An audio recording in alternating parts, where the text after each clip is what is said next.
Okay guys, another off-brand keyboard we are going to open up. So here we go.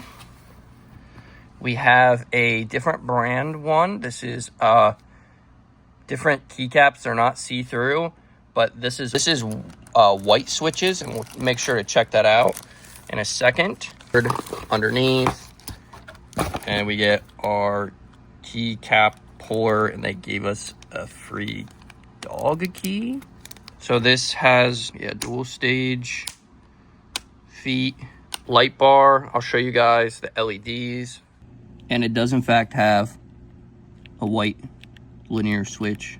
NT $4, and this is the red linear, but plastic on plastic. This sounds very clicky. Okay, now what you guys are finally looking forward to.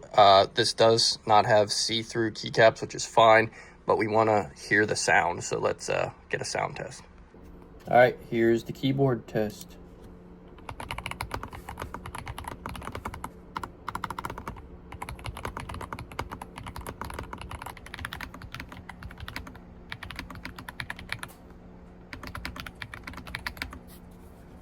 Very thocky.